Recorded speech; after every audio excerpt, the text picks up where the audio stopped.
সুন্দরবন ভ্রমণ পিপাসু মানুষের কাছে এক দুর্দান্ত জিনিস। এমন সুন্দর জায়গা, অসাধারণ সেই ভ্রমণ বৃত্তান্ত আমি আমার এই আজকের ভিডিওর মধ্যে তোমাদের জানাতে চেয়েছি।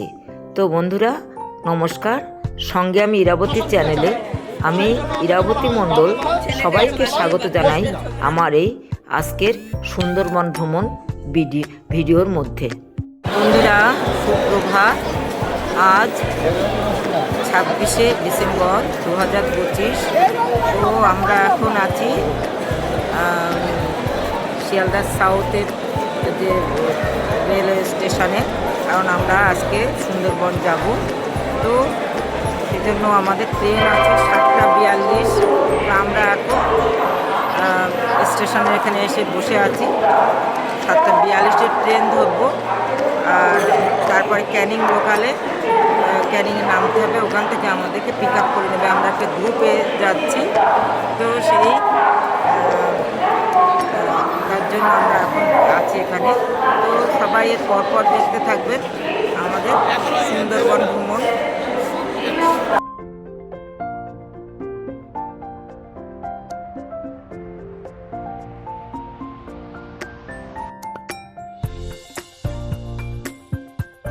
আমরা এখন নামলাম ক্যানিং স্টেশনে। টাইম এখন সকাল 9:02, টাইম সকাল 9:02।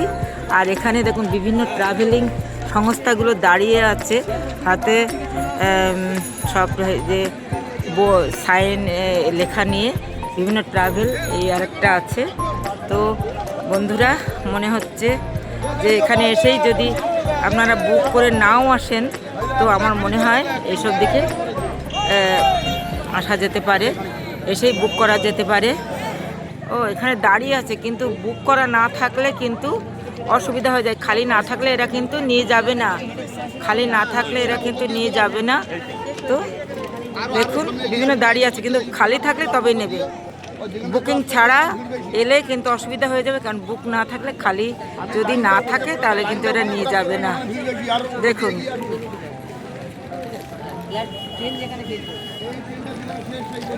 এখানে কিন্তু যে একটা মন্দিরও আছে এখানে, আর স্টেশন প্রচুর, সবাই এই সুন্দরবন যাত্রী।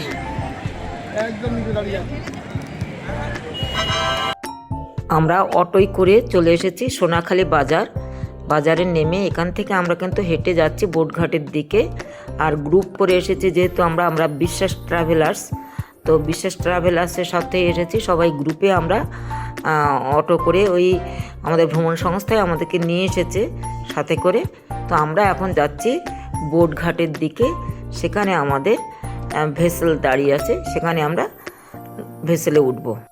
আমরা বোটঘাটে চলে এসেছি, দেখুন সারি সারি সব দাঁড়িয়ে আছে, ভেসেল দাঁড়িয়ে আছে, সব বিভিন্ন সংস্থার ভেসেলগুলো এখানে দাঁড়িয়ে আছে। এবং সবাই গ্রুপ করে এখানে এক এক ভেসেলে উঠবে। যারা যে গ্রুপের সঙ্গে এসেছে সেই গ্রুপে ভেসেলে তারা উঠবে। ভেসেলগুলোর নামও দেওয়া আছে অনেকগুলোই। আমাদের ভেসেলের নাম MV শর্মিষ্ঠা 2।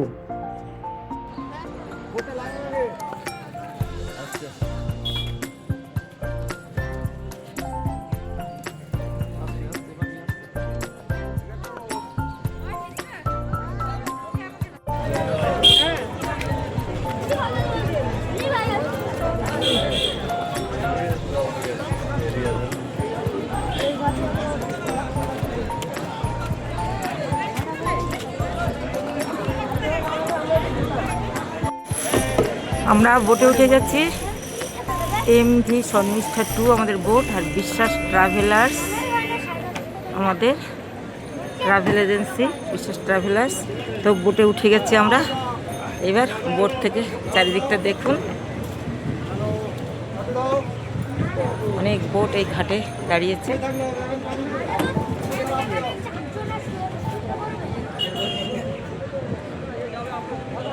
ভাই কোথায়?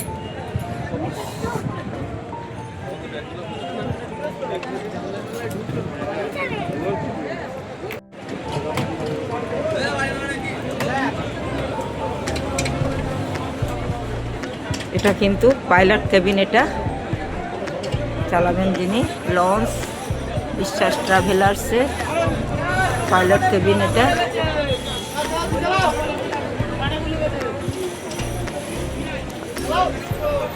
আর এই যে খাওয়ার জায়গাটা এগুলো সব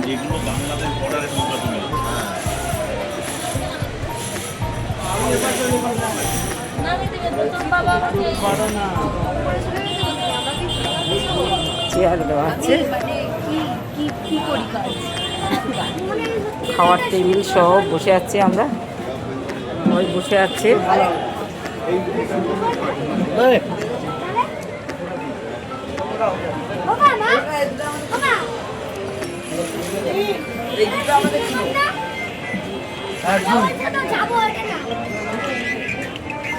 দুই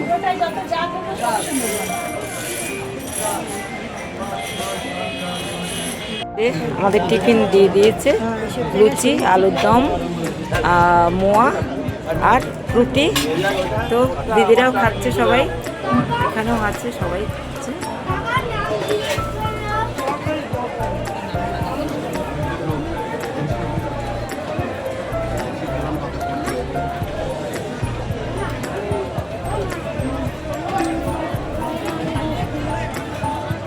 আমাদের বোট ছেড়ে দিয়েছে, খাওয়া দাওয়া হয়ে গেছে, এবার আমাদের বোট থেকে ছেড়ে দিয়েছে। তো সারি সারি প্রচুর বোট দাঁড়িয়ে, দেখুন সারি সারি প্রচুর বোট দাঁড়িয়ে আছে এবং তারাও কিছু কিছু চলছে আসছে। আমরা এখন এই যে আমরা চলেছি এখন বোটে।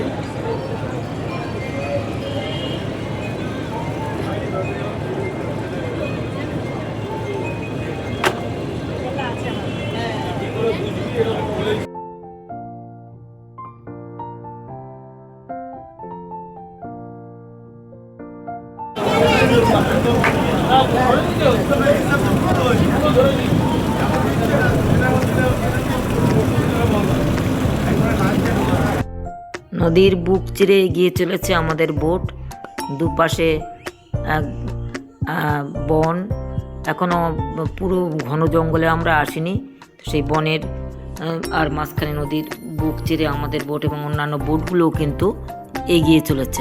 এই নদীটার নাম কিন্তু হোগল নদী, জানলাম এক্ষুনি, তো বললাম এটা হোগল নদী দিয়ে আমরা আপাতত যাচ্ছি। এরপর পরপর বিভিন্ন সুন্দরবনের বিভিন্ন নদীর মধ্য দিয়ে যাব হয়তো। তো হোগল নদী দুপাশে দেখুন, সাইডটা গাছপালা ভর্তি। ভোগলা গাছের জন্য মনে হচ্ছে হোগল নদী নাম নাকি। গাছপালা, কি সুন্দর নৌকা, বড় নৌকা।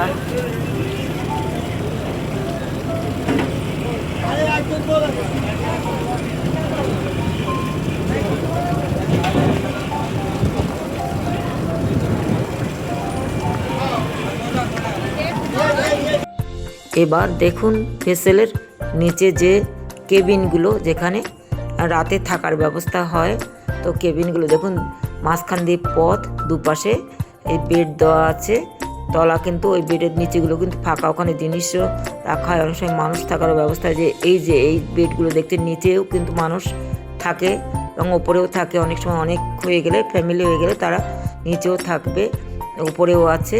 আর জানলা আছে, জানলা দিয়ে কিন্তু বসে বসে নদী দেখা যায়, যাত্রাপথ।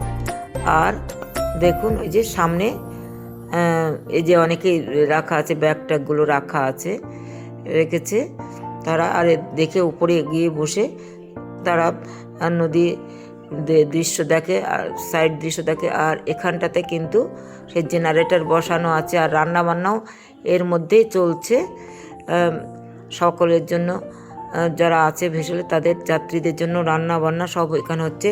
এরা এই 3 দিনের জন্য সমস্ত কিছু বাজার করে এরা নিয়ে নেয়, জল থেকে শুরু করে খাবার দাবার সমস্ত কিছু এরা কিন্তু এই 3 দিন এর জন্য একেবারে বাজার করে নিয়েই একেবারে নৌকাতে ওঠে। তো এখানে রান্না বান্না হচ্ছে, দেখুন।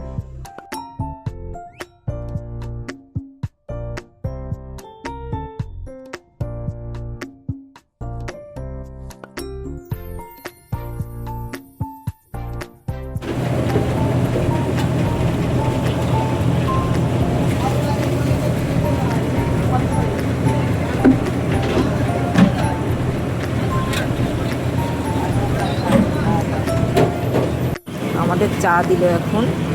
প্রথমে টিফিনের সাথে কিন্তু চা দেয় না, এখন চা দিয়েছে, পাকোড়াও দিল। দেখুন মাছের পাকোড়া, এটা মাছের, এই যে চিংড়ি মাছের, দেখি চিংড়ি কি মাছ, মাছের পাকোড়া দিল। প্রথমে আমরা টিফিন করেছি, তো লুচি আলুর দম আর মিষ্টি টিষ্টি ছিল সব রুটি, আর এখন আবার চা আর পাকোড়া দিল। কেমন খেতে? দারুণ দারুণ, খুব সুন্দর।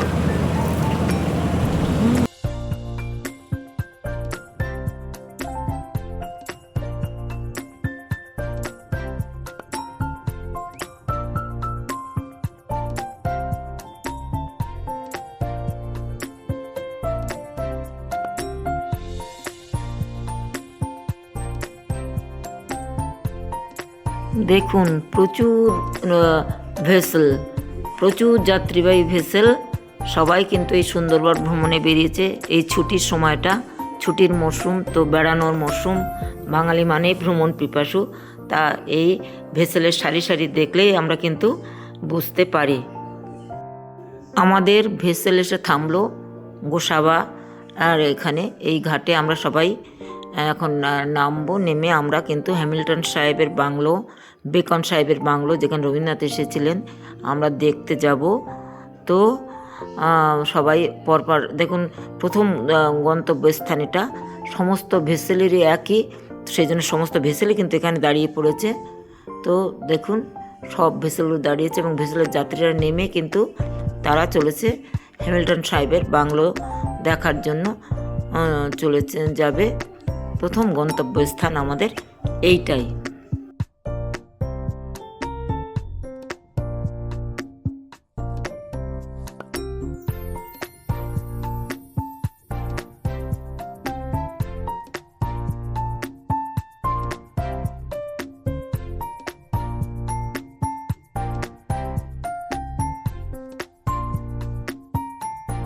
প্রথমে যাব আমরা হ্যামিল্টন সাহেবের বাংলোর দিকে। তো আমরা চলেছি একটা সরু গলির পাশ দিয়ে, দেখুন পাশে কিন্তু জঙ্গল আর ঘরবাড়িও আছে।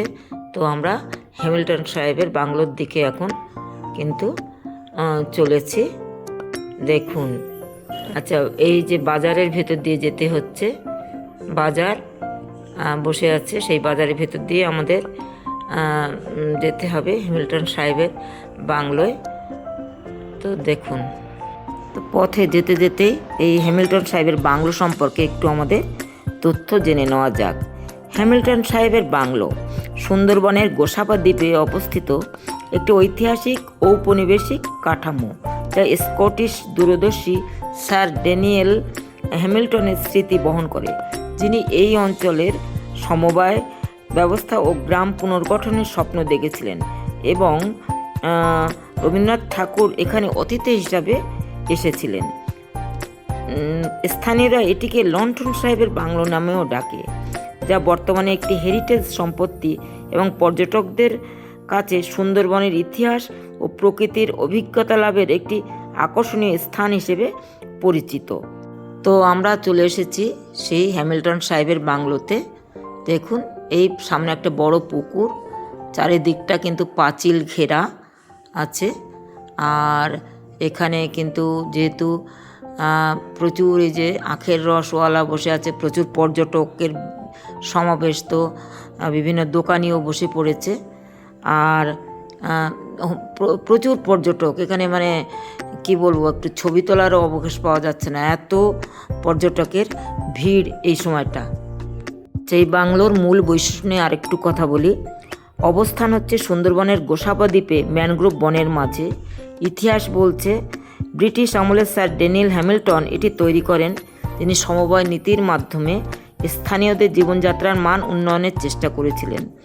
ঐতিহাসিক গুরুত্বের দিক থেকে রবীন্দ্রনাথ ঠাকুর 1932 সালে এখানে অতিথি হিসাবে ছিলেন এবং গ্রাম পুনর্গঠন নিয়ে আলোচনা করেছিলেন। বর্তমান অবস্থায় বলা যায় এটি একটি ঐতিহ্যবাহী স্থান, যা আজও তার পুরনো দিনের পরিবেশ ধরে রেখেছে, যেখানে নিরিবিলি ও প্রকৃতির সান্নিধ্য পাওয়া যায়। পর্যটন, এটি বর্তমানে পর্যটকদের জন্য একটি জনপ্রিয় আকর্ষণ, যেখানে পাখি দেখা এবং প্রকৃতি উপভোগ করা যায়। আচ্ছা, হ্যামিল্টন বাংলোটা শুধু একটি বাড়ি নয়, বরং একটি স্বপ্ন ও সামাজিক অগ্রগতির স্মারক, যা সুন্দরবনের ইতিহাসের একটি গুরুত্বপূর্ণ অংশ। আমরা এখন হ্যামিল্টন বাংলোয় আছি।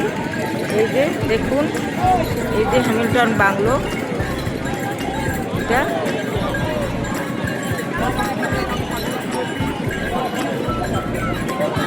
প্রচণ্ড ভিড়, প্রচণ্ড ভিড়।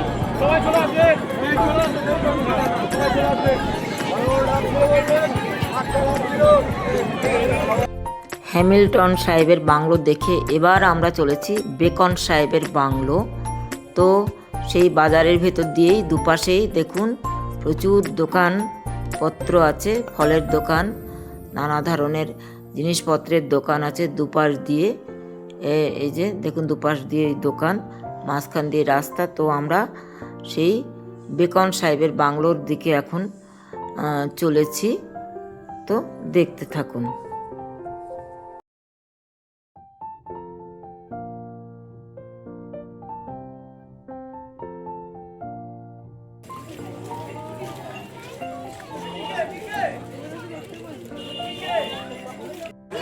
গোসাবা থানার পাশ দিয়ে যাচ্ছে আমরা এখন। এটা গোসাবা থানা। সুন্দর মন্দির একটা।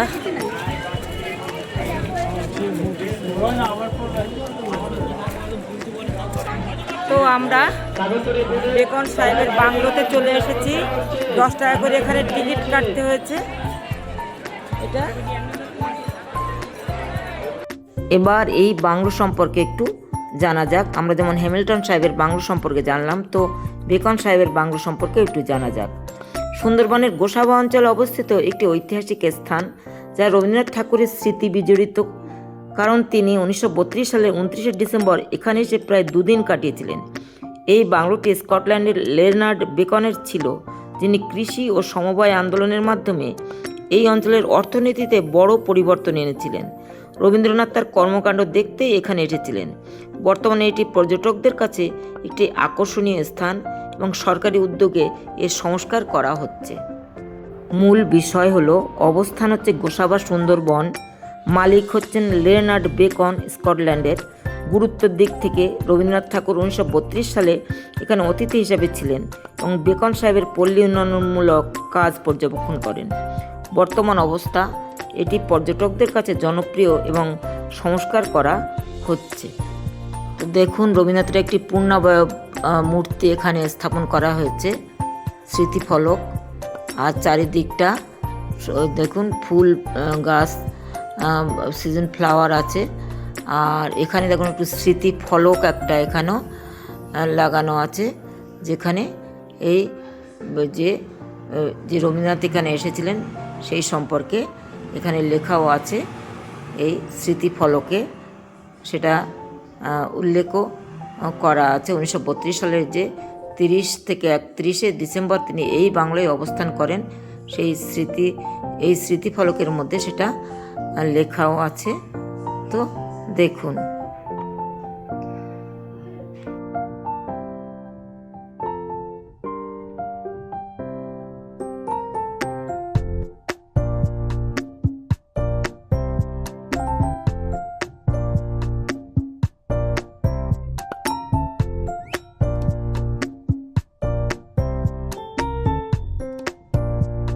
মূল বাংলোটাই দেখুন, প্রচণ্ড ভিড়, তো উপরে ওঠার সাহস করলাম না। এই যে বাংলোটা, আর ওই যে ওদিকটা কিন্তু ওটা বাথরুম সামনে আছে। তো দেখুন, আর এই সময়টা তো প্রচুর ভিড়, প্রচুর মানুষের সমাগম। এত ভিড়ের সময় না এসে মনে হয় আমার জানুয়ারি ফেব্রুয়ারির দিকে আসাই এখানে ভালো হয়, কারণ তাহলে ভিড়টা একটু কম থাকে। এখানে তো পুরো ঘুরেই দেখা যাচ্ছে না, ওদিকে তো তাড়া দিচ্ছে তাড়াতাড়ি করে ফেরার জন্য, মাইকে অ্যানাউন্স করে দেয়। বিভিন্ন যে ভেসেলের যে মালিকেরা, তারা মাইকে অ্যানাউন্স করে দেয় তাদের যাত্রীদের তাদের ভেসেলে চলে যাওয়ার জন্য, মাইকে মাঝে মাঝে অ্যানাউন্স হচ্ছে। আর এটা একটা বাথরুম, এটা যারা এসেছে পর্যটকরা এখানে 5 টাকা করে দিয়ে কিন্তু বাথরুম যেতে হচ্ছে তাদেরকে। দেখুন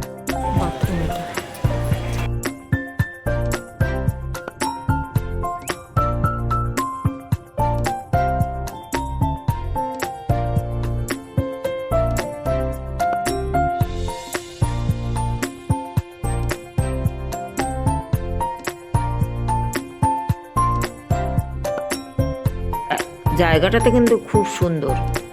দেখুন ভেতরে সব ফুলের গাছ লাগানো। আর এই যে এখানে দেখুন একটা ঘিরে রেখে এখানে দেখুন হরিণের স্ট্যাচু করা আছে সব। পাশে একটা এই যে বেশ ছাদওয়ালা একটা জায়গা, এখানে অনেকেই ছবি টবি তুলছে। আর ময়লা ফেলার জায়গাগুলোও আছে বেশ সুন্দর। এখানে একটা বাঘের স্ট্যাচু বানানো, তো সবাই দেখছে। বাচ্চাদের খেলার জায়গাও ভালো আছে এখানে।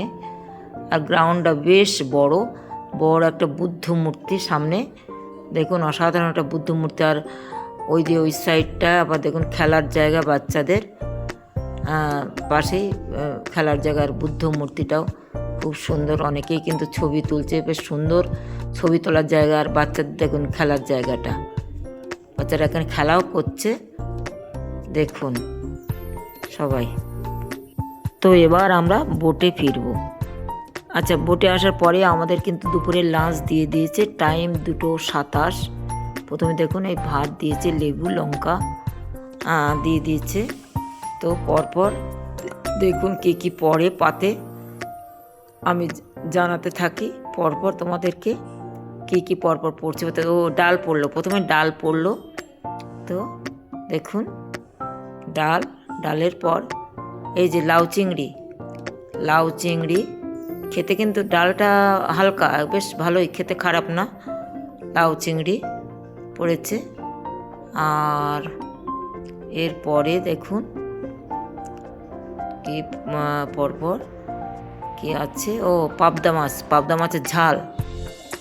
মাছের ঝাল দিয়েছে, বেশ খেতে ভালোই টেস্টি।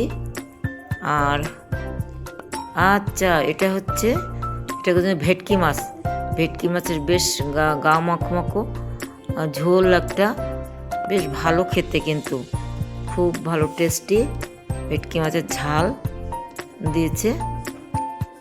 আর চাটনি পাঁপড়, শেষে চাটনি পাঁপড় আছে।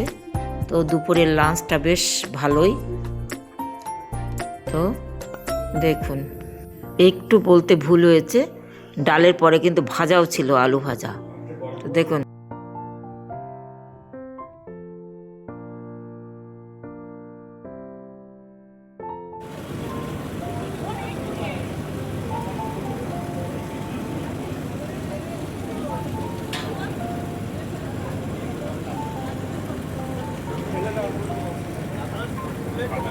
আমরা কিন্তু এখন দুর্গাদোয়ানি, এই নদীটা দুর্গাদোয়ানি, ওদিকেই কিন্তু মাতলা নয়, এটা দত্তা এবং বিদ্যাধরী, এই যে পুরো মিক্সড, এটা একটা সঙ্গমস্থল।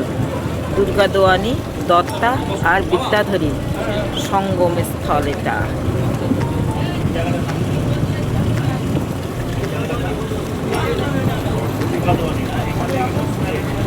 আচ্ছা, দত্ত, এদের সামনে দত্ত, না দুর্গাদোয়ানি, এটা দুর্গাদোয়ানি।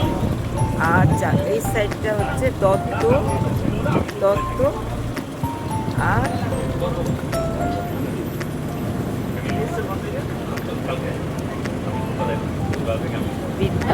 বিদ্যা, এই 3 নদীর সঙ্গমস্থল। দুর্গাদোয়ানি, দত্ত আর বিদ্যা, এই 3 নদীর সঙ্গম এটা। এখন মূল জঙ্গলের পাশ দিয়ে যাচ্ছে, কিন্তু এটা মূল সুন্দরবনের যে জঙ্গল, মূল জঙ্গল, সেই জঙ্গলের পাশ দিয়ে এখন চলেছি।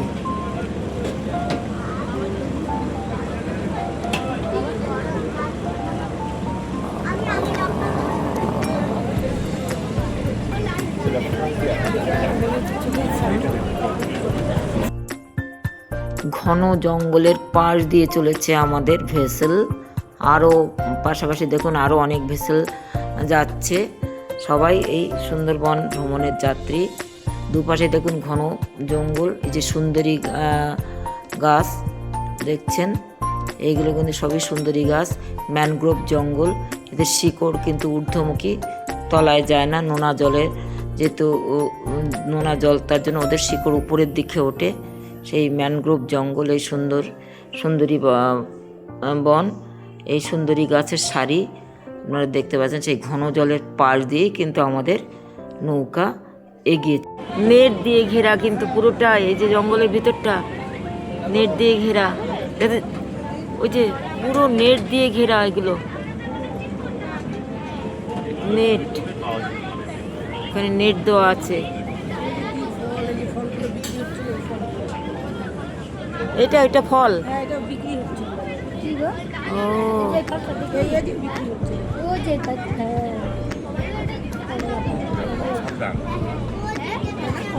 বাবা, তো মূল জঙ্গল দেখো, ও কি অসাধারণ, বাপরে কি ভীষণ সুন্দর। কিন্তু ভেতরে নেট দেওয়া, বাইরের জন্তু জানোয়ার, ওর ভেতরে জন্তু জানোয়ার যাতে না আসতে পারে, জন্তু জানোয়ার যাতে না আসতে পারে জন্য নেট দেওয়া আছে। নেট নেট দিয়ে ঘিরে রাখা জঙ্গলটা, পুরো নেট দিয়ে ঘিরে রাখা।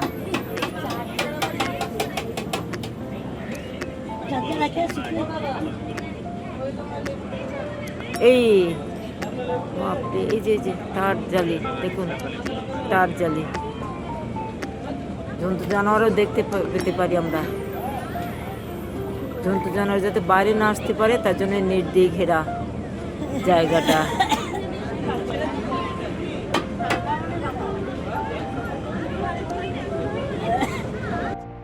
আমাদের তৃতীয় গন্তব্যস্থল সজনেখালি টাইগার রিজার্ভ সেন্টার।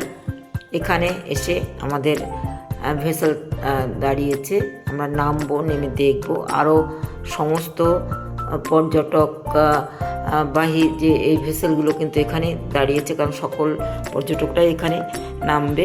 এটা আমাদের তৃতীয় গন্তব্যস্থল, সুন্দরবনের তৃতীয় দর্শনীয় স্থান।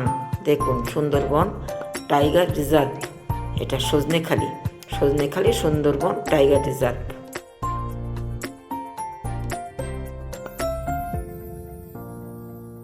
আমরা ভেতরে ঢুকে গেছি যে টাইগার রিজার্ভ সেন্টারে, তো ঢুকে গেছি ভেতরে। তো দেখুন আশপাশটা, এই যে এক টাইগার, প্রথমেই আমাদের নমস্কার করছে হাত জোড় করে, টাইগারের মূর্তি আঁকানো, বেশ পরিবেশটা কিন্তু বেশ সুন্দর, চারিদিকে সাজানো গোছানো।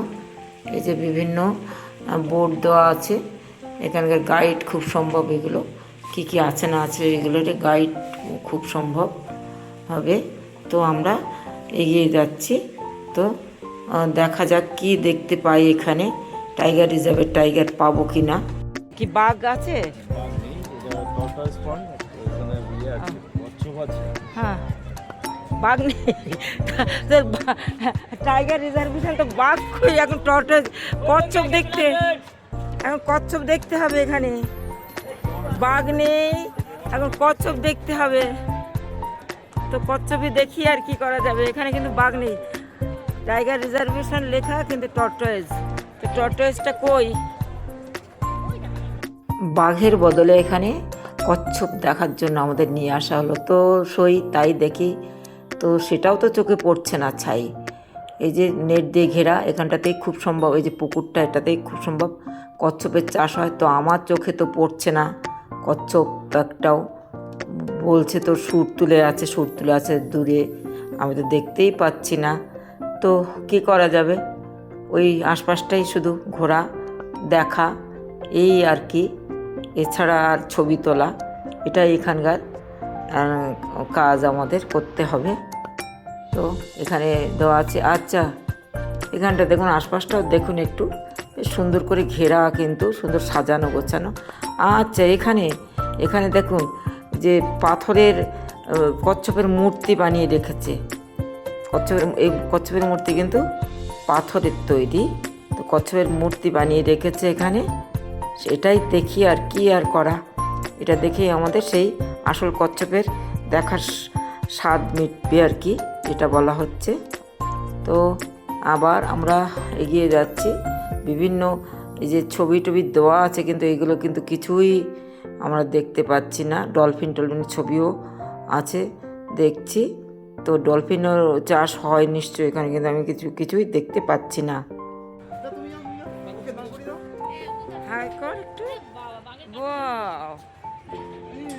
যেতে দেবে না, দাও একটু যাই।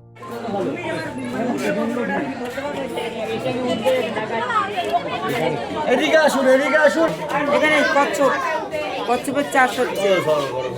কচ্ছপ ভুঁই মরেছে, কচ্ছপ নেই, বাঘ নেই, কচ্ছপ ভুঁই মরেছে, কচ্ছপ ভুঁই মরেছে।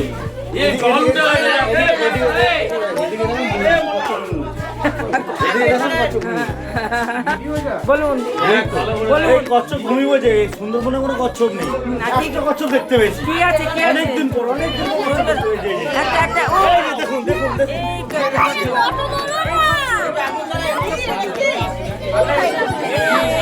এই কচ্ছপ। একটা কচ্ছপ পাওয়া গেল। কচ্ছপ পাওয়া গেল।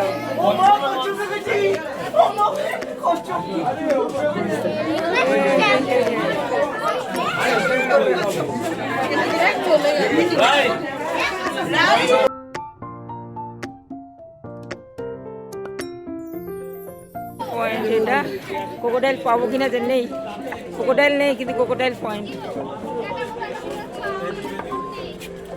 চলে এসো, চলে এসো। আচ্ছা, ওটা উপরটা ওয়াশ টাওয়ার।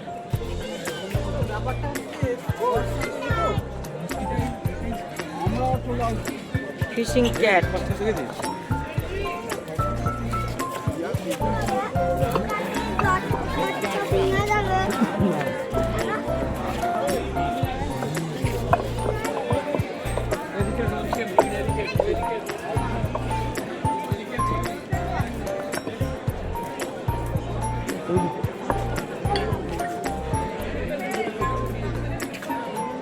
এটা একটা ওয়াচ টাওয়ার, ওঠার দরকার নেই সবাই। হাই কর মা, এই এই ছোনা পুটুস, পুটুস এটা হাই কর। চলো চলো, যাচ্ছি তো।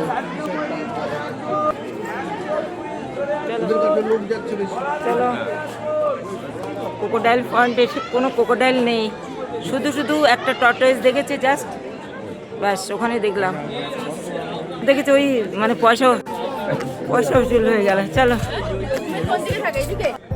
এই যে গোলপাতা গাছ দেখুন, নারকেল গাছের মতন দেখতে, এটা গোলপাতা গাছ। হ্যাঁ হ্যাঁ, গোলপাতা, এটা গোলপাতা। এই যে এগুলো নারকেল গাছের মতন দেখতে, এইগুলো গোলপাতা। এগুলো হেতাল কোনটা? হেতাল না, এটা গোলপাতা বললো।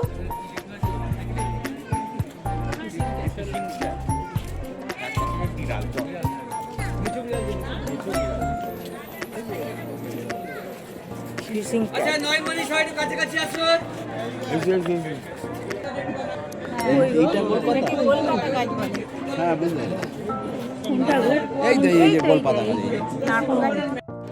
তো আমরা এই যে বেরিয়ে যাচ্ছি টাইগার রিজার্ভ ফরেস্ট এখান থেকে, কিন্তু এখানে টাইগার তো নেই, কিছুই নেই, ক্রোকোডাইল নেই। একটা দেখলাম জাস্ট একটা কচ্ছপ দেখলাম, টর্টয়েস দেখলাম, সেটা দেখে আপাতত আমাদের প্রস্থান। আমরা চলে এসেছি এখন ম্যানগ্রোভ ইন্টারপ্রিটেশন সেন্টার। এটি হলো একটি শিক্ষামূলক কেন্দ্র যা ম্যানগ্রোভ বাস্তুতন্ত্র, এর জীববৈচিত্র্য এবং সংরক্ষণের গুরুত্ব সম্পর্কে দর্শকদের জানাতে তৈরি করা হয়। যেমন সুন্দরবনের সজনেখালিতে অবস্থিত কেন্দ্রটি, যা ম্যানগ্রোভের ভূমিকা ও সংরক্ষণ কার্যক্রম তুলে ধরে। তাহলে এই যে আমাদের দেখতে পাচ্ছেন ম্যানগ্রোভ ইন্টারপ্রিটেশন সেন্টার, এখানে কিন্তু এই যে ম্যানগ্রোভ বাস্তুতন্ত্র এবং জীববৈচিত্র্য সংরক্ষণের বিষয়গুলো আমাদের জানাতে সাহায্য করে। এই সুন্দরবনের এই সজনেখালি ছাড়াও কিন্তু মুম্বাই ও আন্দামানেও এমন কেন্দ্র রয়েছে যা প্রকৃতিপ্রেমীদের জন্য ম্যানগ্রোভ সম্পর্কে জানার একটি দারুণ সুযোগ দেয়। তবে এটা আপাতত এখন বন্ধ, তো আমরা এটা দেখতে পাচ্ছি না, তো আশপাশটায় দেখি। আর এখানে একটা তো দেখছেন একটা সুন্দরবনের একটা এও আছে, মানচিত্র এখানে আঁকা আছে, সেইগুলো এখন দর্শক অনেকেই আছে।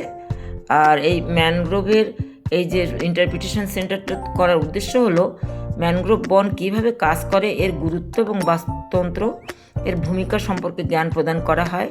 সচেতনতা বৃদ্ধি, অর্থাৎ ম্যানগ্রোভ সংরক্ষণের প্রয়োজনীয়তা সম্পর্কে মানুষকে সচেতন করা হয়। পর্যবেক্ষণ ও অভিজ্ঞতা, দর্শনার্থীদের ম্যানগ্রোভ বন ঘুরে দেখার এবং এর অন্যান্য পরিবেশ অন্বেষণ করার সুযোগ দেওয়া হয়। আচ্ছা, এটি সুন্দরবন জাতীয় উদ্যানের একটি অংশ, যেখানে একটি ওয়াচ টাওয়ার এবং ম্যানগ্রোভ ইন্টারপ্রিটেশন সেন্টার রয়েছে। আচ্ছা, ম্যানগ্রোভের ইকোসিস্টেম, বন্যপ্রাণী এবং সংরক্ষণ প্রচেষ্টা সম্পর্কে তথ্য আমরা কিন্তু এখানে পেতে পারি। তো আমরা সেটাই দেখছি।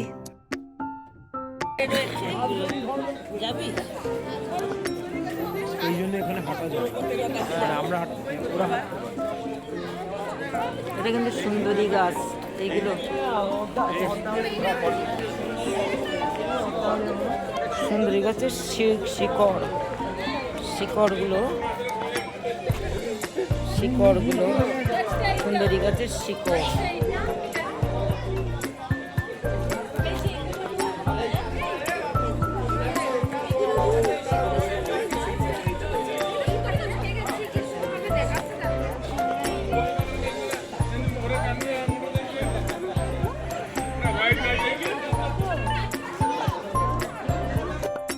এখানে একটা বাড়ি তৈরি করা দেখতে পাচ্ছেন, কাঠের বাড়ি, টিনের চাল, আর সুন্দরী গাছের শিকড় দেখলেন।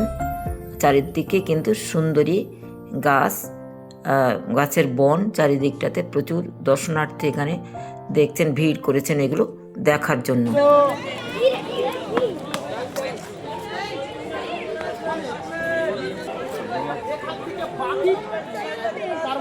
অক্সিজেনটা অন দিবে। আমরা জানি রাতের বেলাও কিন্তু কার্বন ডাই অক্সাইড ছাড়ে, শ্বসন ক্রিয়া চালায়। সেই জন্য আমাদেরকে বলা হয় রাতের বেলা গাছের তলায় বসবি না। তো যাই হোক, এই বাকি এই শেকড় থেকে শ্বাস নাই বলে একে বলা হয় শ্বাসমূল বা ব্রিদিং রুট বা নিউমেটাফোর। টোটাল জঙ্গলটা এরকমই হয়ে আছে, কাউকে ছুঁড়ে দিলেই একদম সে বিশ্বের সরসজ্জা হয়ে যাবে, পুরো গেঁথে যাবে। অনেকে বলে না ভাই আমি অনেক দূর থেকে এসেছি, আমাকে একটু জঙ্গলের মধ্যে ছাড়ো না, একটু হেঁটে চলে আসবো। এক পা দেওয়ার পর দ্বিতীয় পা দিতে পারবেন না। প্রথমত দেওয়াতে হচ্ছে মানে ইললিগাল, দিতে দেওয়া হবে না। কেউ যদি ছাড়াও হয় এক পা দেওয়ার পর দ্বিতীয় পা দিতে পারবে না। কথিত আছে বাঘে ধরার থেকে বাঘ যখন এই ঘাটটা ধরে যখন এর উপর থেকে টানতে টানতে নিয়ে যাবে কোনো জীবজন্তু, তখনই এর উপরে কিন্তু ওর অবস্থাটা দুরাবস্থা হয়ে যায়। হ্যাঁ, এইবার ভাবছেন যে তাহলে বাঘ যায় কি করে? ভালো করে লক্ষ্য রাখুন, দেখুন বাঘের থাবা পড়ার মতো জায়গা আছে ফাঁকা ফাঁকা। ও এতটাই ট্রেন, ওর উপর দিয়ে ছুটে যাবে কিন্তু ফাঁকা ফাঁকা জায়গায় পড়বে, কারণ ও ডারউইনের সূত্রটা খুব ভালো করে মুখস্থ করেছে ছোটবেলা থেকে। চলুন। বন্ধুরা, ওই ছেলেটির কাছ থেকে শুনলাম এই যে সুন্দরী গাছের শিকড়ের কীভাবে ওরা শ্বাস নেয় এবং বাঘ কীভাবে শিকার ধরে তার উপর দিয়ে কীভাবে টেনে নিয়ে যায়। তো ছেলেটি বেশ সুন্দরভাবে ব্যাখ্যা করলো। তো আমরা এবার ফিরে যাচ্ছি আমাদের ভেসেলের দিকে, কারণ আমরা এবার আমাদের ফিরতে হবে, আমরা লজে যাব। তো চলুন। এখন এই যে পেয়ারা দিল খেতে, পেয়ারা খাচ্ছি। আমরা টাইগার রিজার্ভ ফরেস্ট দেখলাম, কিন্তু টাইগার তো নেই, দেখলামই না। একটা টর্টয়েস দেখেছি, ক্রোকোডাইলও নেই। তো এই তো একটা বাঁদর দেখেছি। আর এই তো বোটে বসতে একটা করে পেয়ারা দিল। পরবার খাবার আছে, খিদেও পাচ্ছে খুব। এই নোনা হাওয়াতে, নোনা জলে, ঠান্ডা নোনা হাওয়াতে কিন্তু খিদেটা পাচ্ছে খুব ভালো। পাখিরালয়ে নামলাম। এখন আমরা এখানে গেস্ট রুমে থাকবো। তো বাঁধটা দেখুন, কিন্তু মাটির উপরে কার্পেট চট বিছানো, আর একটু মাটির দারুণ জিনিস একটা, দেখুন দারুণ জিনিস। এটা কিন্তু চট বিছানো, উপরে চট টাইপের মাটির এই বাঁধ, আর মাঝে মাঝে বাঁশের এইগুলো দেওয়া আছে, খুঁটিগুলো মারা আছে। আর এটা কিন্তু পাকা নয়, কার আমার আমি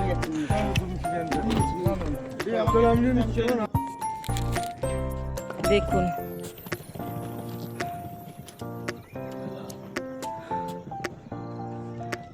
এই আমাদের গেস্ট হাউস, সামনে পাখিরালয়, এখানে গেস্ট হাউস। এটা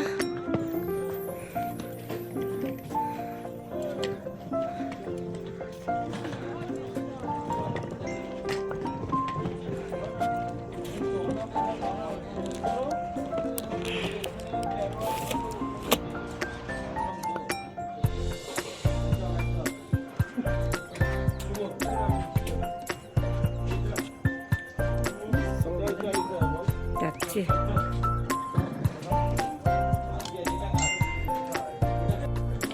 এটা কিন্তু আমাদের লজ নয়, ভাবছিলাম এটাই। তো আমাদের আরও সামনে যেতে হবে। তো এই যে এগিয়ে যাচ্ছে সবাই, তো আমরাও এগোচ্ছি সামনে। লজ আমাদের, যেখানটাতে আমরা রাত্রের মতন স্টে করব, আর ঝুমুর গানও আছে। তো পাশে দেখুন এই যাওয়ার পথে পাশটা তার জালি দিয়ে ঘেরা, ধান ক্ষেত, ধান কেটে নিয়েছে, বাঁশবাগান, পুকুর দেখুন।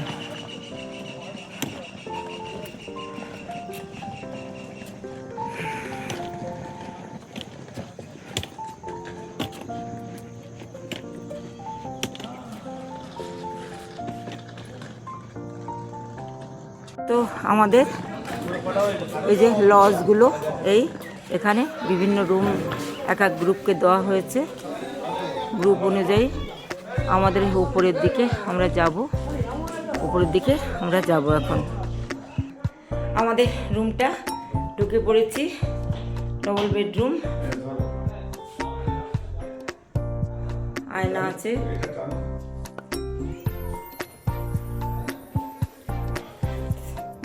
একটা টেবিলও আছে, গ্লাস ফ্লাস রাখা আছে, চেয়ারটা সবই রাখা আছে। বাথরুমটা এই দেখি, বাথরুমটা ভিতরটা কেমন আছে। তো হ্যাঁ ভালোই, কোমর ফোমর সবই আছে। গিজার তো দেখছি না, এখন তো জল কতদূর কি হবে বলতে পারছি না। ঠান্ডা থাকলে তো স্নান করবো।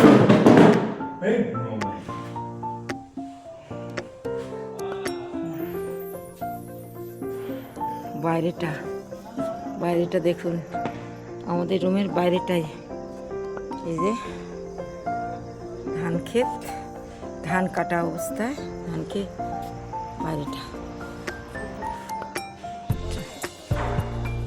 অনেকগুলো রুম আছে পাশাপাশি।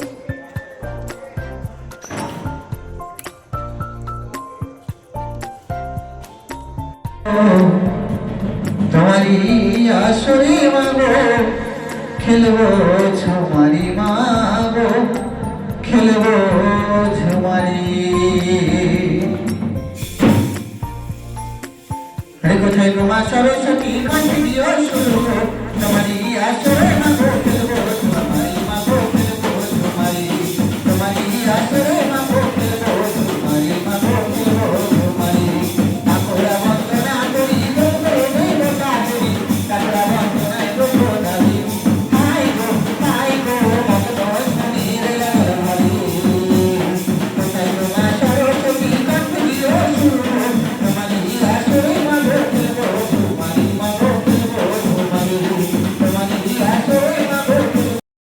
ঝুমুর নাচ শুরু হয়েছে। আমরা তো লজে উঠে স্নান টান করে ওই ঠান্ডা হলে বেশ ফ্রেশ হয়ে নিচে এসেছি, কিন্তু একটু দেরি হলো, ওরা অন্য গ্রুপে নাচছিল অন্য জায়গায়। তো আমাদের এই লজে আসতে ওদের একটু দেরি হয়, প্রায় 9টার দিকে ঝুমুর নাচ শুরু হয়। তো যা হোক, ঝুমুর নাচটা খুব ভালোই হলো, বেশ ভালো লাগলো। আমি শুনলাম এরা পার নাইট এরকম কোনো অনুষ্ঠান করলে 1200 টাকা করে নেয়। আর এদের খুবই গরিব, এক ফসলে এদের দেশ, অন্য কোনো কাজকর্ম নেই। তো এরা এই যারা পর্যটন কেন্দ্রে আসে তাদেরকে এইভাবে নাচ গান শুনিয়ে এরা কিন্তু তাদের মনোরঞ্জন করার চেষ্টা করে, এবং তাদের কাছ থেকেও কিছু টাকা এরা চায়। ওরা। তো এই নাচ গান এখনও চলছে আমাদের, খুবই সুন্দর এদের নাচ গান। গান বাজনা শেষ হয়ে গেছে, ওরা চলে গেছে, ওদেরকে আমি আবার 100 টাকা দিলাম। তো এরপরে আমাদের এই রাতের ডিনার দিয়ে দিয়েছে, ওখানে দিয়ে দিয়েছে টেবিল পেতে সবাইকে ভাত, ডাল, সবজি আর মাটন কষা। তো আমরা খাওয়া দাওয়া করে ঘুমাতে যাব, কারণ পরের দিন ভোর সকাল 7টায় আমাদের উঠে যাওয়ার কথা আর রেডি হওয়ার কথা সবাই। তো সবাই আমরা খেয়ে নিচ্ছি, দেখুন স্যালাডও আছে। শুভরাত্রি বন্ধুরা, সবাই ভালো থাকবেন, সাথে থাকবেন, আর সঙ্গে আমি ইরাবতী চ্যানেলটি অবশ্যই সাবস্ক্রাইব করবেন, প্লিজ প্লিজ সাথে থাকবেন আর আমার ভিডিও দেখবেন। সবাই ভালো থাকবেন, শুভরাত্রি।